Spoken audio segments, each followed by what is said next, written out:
ایسا تھا جسے میں تیرا نور سمجھ رہا ہوں.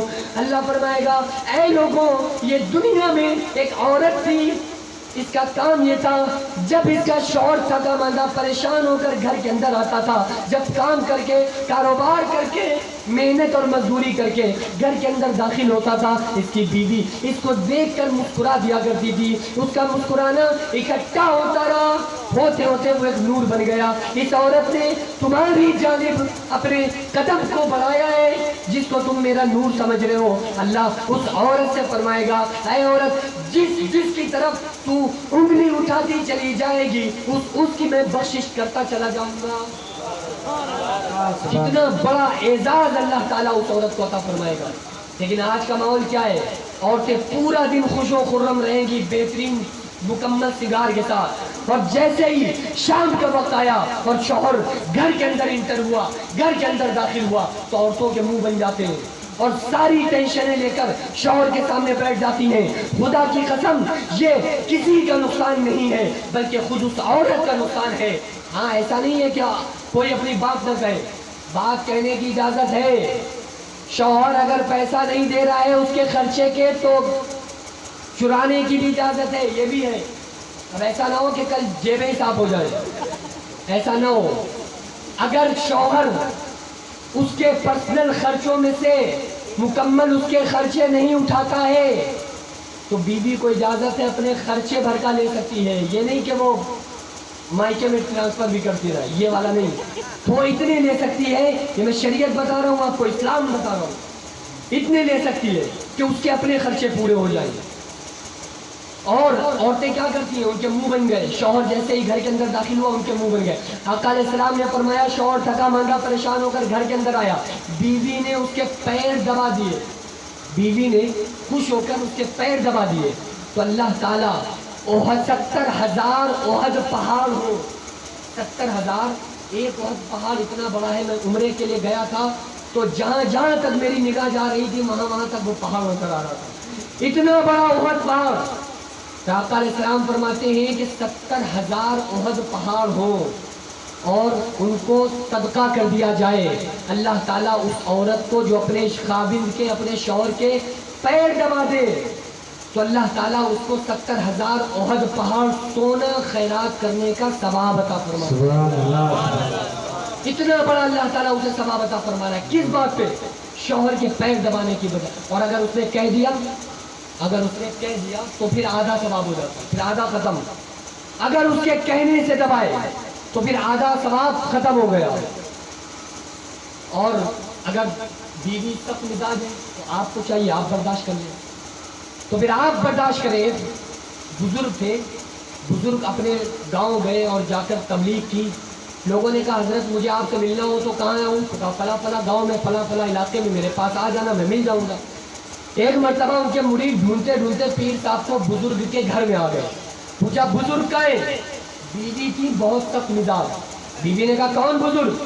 کہا وہ تمہارے آپ کے شوہر. کہا وہ کوئی بزرگ ہے؟ کیسے بزرگ؟ کوئی بزرگ نہیں ہے, کوئی بزرگ نہیں. ارے وہ ہوں گے کہیں جنگلوں میں اور بکریاں اور بکرے چرا رہے ہوں گے, انہیں بزرگ سمجھتے ہو؟ سخت مزاج عورت. تو انہوں نے کہا کہ بھائی کوئی بات نہیں. وہ ڈھونڈتے ڈھونڈتے جب اس جنگل میں پہنچے تو دیکھا کہ وہ بزرگ آ رہے ہیں اور ایک شیر ساتھ میں ہے, شیر, اور اس کی نکیل بزرگ کی ہاتھ میں ہے اور شیر کے اوپر ایک لکڑی کا گٹھر رکھا ہے. تو مریدوں نے کہا واہ حضرت واہ, بیوی تو قبضے میں نہیں ہے, شیروں پر حکومت دکھا رہے ہیں. بیوی تو کنٹرول سے باہر ہے, وہ کیا کیا آپ کے بارے میں باتیں کر رہی ہے. تو بزرگ نے فرمایا ایک بات بتاؤں اے میرے مریدوں, سنو, کان کھول کے سن لو. جب میری بیوی کنٹرول سے باہر ہوئی میں نے صبر کیا, جبھی تو اللہ نے شیر پر حکومت دی ہے. جبھی اللہ نے شیر پر حکومت دی کہ میں نے کنٹرول کیا, صبر کیا کہ کوئی بات نہیں, کہہ لو, برداشت کر لیں گے, سن لیں گے. کیونکہ بات ہوتی ہیں عورتیں بڑی خطرناک. ایک بزرگ تھے, بیوی نہیں مانتی تھی کہ بزرگ ہے. سارے لوگ, پورا گاؤں, پورا علاقہ, دور دور تک لوگ مانتے تھے کہ بزرگ ہے. بیوی نہیں مانتی تھی کہ بزرگ ہے. تو ایک مرتبہ بھائی بزرگ ایک صاحب ہوتے ہوئے جا رہے تھے آسمان میں, تو عورت نے دیکھا کہ اتنا بڑا بزرگ اڑتا ہوا جا رہا ہے. تو جب شوہر گھر کے اندر داخل ہوئے نا تو بیوی نے کہا بڑے بزرگ بنے پھرتے ہو، تم کہتے ہو ہم ولی ہیں، ہم بزرگ ہیں، نیک ہیں، یہ ہیں وہ ہیں، تمہارے جیسے ہوتے ہیں بزرگ؟ ارے بزرگ تو وہ تھے جو ابھی تھوڑی دیر پہلے آسمان میں اڑتے ہوئے جا رہے تھے۔ تو کہا اچھا تم نے دیکھا؟ بیوی سے شوہر نے کہا تم نے دیکھا تھا؟ کہا میں نے اپنی ماتھے کی نگاہوں سے دیکھا، ایسے ہوتے ہیں بزرگ۔ تم کبھی اڑے ہو آسمان میں؟ تم نے کبھی ایسی کوئی کرامت دکھائی ہے؟ تو کہنے لگے بیگم صحیح بتاؤ تم نے دیکھا تھا؟ کہا ہاں میں نے اپنی آنکھوں سے دیکھا۔ بزرگ نے فرمایا، شوہر نے کہا بیگم کوئی اور نہیں میں ہی تو تھا۔ تو بیوی نے کہا اچھا جبھی ٹیڑھے ٹیڑھے اڑ رہے تھے، جبھی سیدھے سیدھے نہیں اڑ رہے تھے، تم ہی ہو سکتے ہو وہ۔ تو بیوی کو شوہر کے اندر خامیاں نظر آتی ہیں، اور یہ اس دور کا مسئلہ نہیں ہے۔ آپ سوچو اس دور کا مفتی صاحب کیا بیان کر رہے ہیں، اس دور کا مسئلہ نہیں ہے۔ حضرت عمر کے دور میں ایک عورت سخت مزاج اور وہ اتنے بڑے صحابی کی بیوی سخت مزاج۔ صحابی نے سوچا چلو حضرت عمر کے پاس چل کے عمر کی بارگاہ میں اپنی بیوی کا کیس دیں گے، عمر ہماری بیوی کو سمجھا دیں گے تو ہماری بیوی سمجھ جائے گی۔ حضرت عمر کون ہے؟ 22 لاکھ مربع میل پر حکومت ہے، جس گلی سے حضرت عمر گزر جائے شیطان راستہ چھوڑ دیتا ہے، وہ حضرت عمر جن کی تلوار کا یہ عالم تھا، جب میان سے باہر نکلتی تھی دو چار کو نپٹائے بغیر تلوار میان کے اندر نہیں جاتی تھی، وہ عمر۔ تو جیسے ہی وہ شخص اپنی بیوی کی شکایت لے کر آیا کہ چلو سمجھا دیں گے حضرت عمر میری بیوی تھوڑا سا مجھ سے صحیح سے بات کرے گی، جیسے ہی دروازے پر وہ شخص پہنچا تو کان لگایا، اندر سے کچھ آوازیں آ رہی تھی، کان لگایا تو دیکھا کہ حضرت عمر کی بیوی حضرت عمر پہ حاوی تھی۔ تو وہ تو پریشان ہو گیا، اس شخص ارے یہ کیا میں دیکھ رہا ہوں، یہاں تو حضرت عمر خود اپنی بیوی کی سن رہے، خاموش کالمہ باندھے کھڑے ہیں، بیوی کہہ رہی یہ نہیں کیا وہ نہیں کیا۔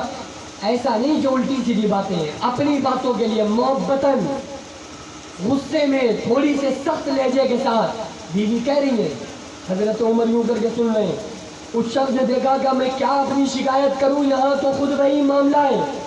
وہ دبے پاؤں وہ شخص واپس ہونے لگا۔ حضرت عمر نے دیکھ لیا کہ اے شخص ادھر آؤ، کیسے آئے؟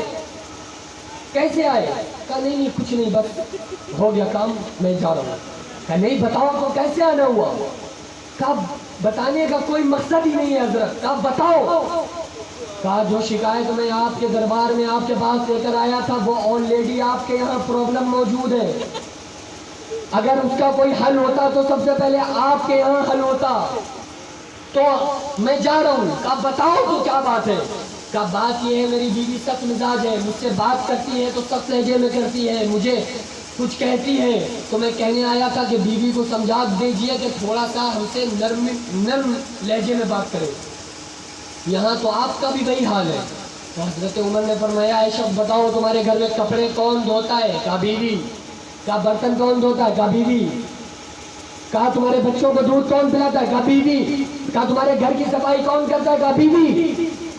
کہا یہ سارے حق تمہارے، یہ سارے حق، یہ ساری ذمہ داری تمہاری ہے، تمہاری بیوی کرتی ہے، ذرا سا اونچی آواز میں بات کر لے تو کیا بری بات ہے؟ بہرحال حضرت عمر نے فرمایا کہ برداشت کرو، علاج اس کا بھی نہیں ہے، علاج نہیں بتایا۔ کہا کہ اگر بس یہ اس کے احسان یاد رکھو کہ کپڑے دھو رہی ہے، برتن مانج رہی ہے، تمہاری خدمت کر رہی ہے، کھانا بنا رہی ہے، بچوں کو دودھ پلا رہی ہے، بچوں کو حلام اتار رہی ہے، یہ سارے کام کر رہی ہے، یہ احسان یاد کر کے اس کی سنو، اس کا حل کوئی نہیں ہے۔ آقا علیہ السلام نے فرمایا عورت مثل سوکھی ٹیڑھی لکڑی کی طرح ہے، اس کو سیدھا کرنے کی کوشش کرو گے تو بھی ٹوٹ جائے گی، اس کو جھکانے کی کوشش کرو گے تو بھی ٹوٹ جائے گی۔ اگر آپ نے زیادہ سختی کر دی بیوی پر تو بھی جا کر اپنے مائکے میں بیٹھ جائے گی، اور زیادہ ڈھیل دے دی تو بھی روز مائکے میں ہوگی، آپ کام پہ ہوگے وہ اپنے گھر پہ ہوگی۔ اس لیے میانہ چال بیوی کے ساتھ چلنے کے لیے اسلام نے بتایا ہے کہ آپ بیوی کے ساتھ میانہ چال چلیں، اور اگر وہ کبھی غصے میں کوئی بات کہہ رہی ہے تو آپ اس کو برداشت کریں، یہی اسلام ہے۔ کیونکہ جو کام کرتی ہے، آخری بات بتا رہا ہوں، جو وہ کام کرتی ہے وہ اس کے ذمہ نہیں ہے، کان کھول کر سن لیجئے، اس کے کپڑے دھونا بیوی کے ذمہ نہیں، برتن مانجنا اس کے ذمہ نہیں، گھر کی صفائی اس کے ذمہ نہیں۔ باپ کہیں گے بڑا پچھتا رہے ہیں بلا کے، یہ کوئی کام اس کے ذمے نہیں ہے، سارے کام آپ کے ذمے ہیں، لیکن بیوی کر رہی ہے۔ اب سوال یہ پیدا ہوتا ہے کہ عورتیں سوچیں کہ کل کھانا کسی کا گول کر دیں، ایسا بھی نہیں ہے۔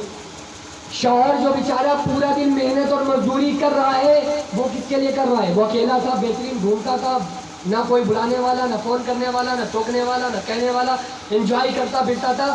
اب وہ اس قدر جو اس کے ساتھ ٹینشنیں ہیں، اور اس کے لیے وہ پورا دن محنت کر رہا ہے، مزدوری کر رہا ہے، کاروبار کر رہا ہے، بزنس کر رہا ہے، یہ تمہارے لیے کر رہا ہے، یہ عورت کے لیے کر رہا ہے، بیوی کے لیے کر رہا ہے، بچوں کے لیے کر رہا ہے۔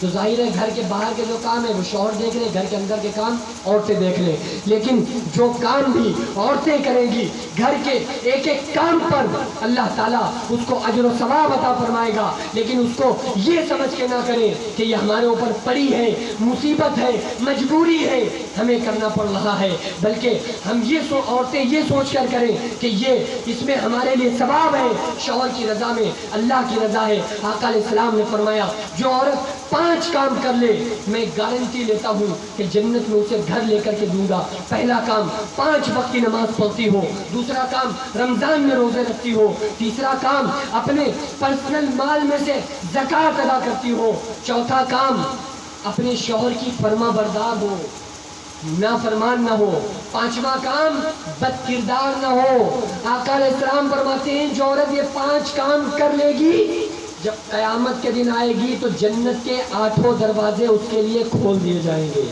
اور اللہ فرمائے گا اے عورت جس دروازے سے چاہو اس دروازے سے جنت میں داخل ہو جاؤ۔ اس لیے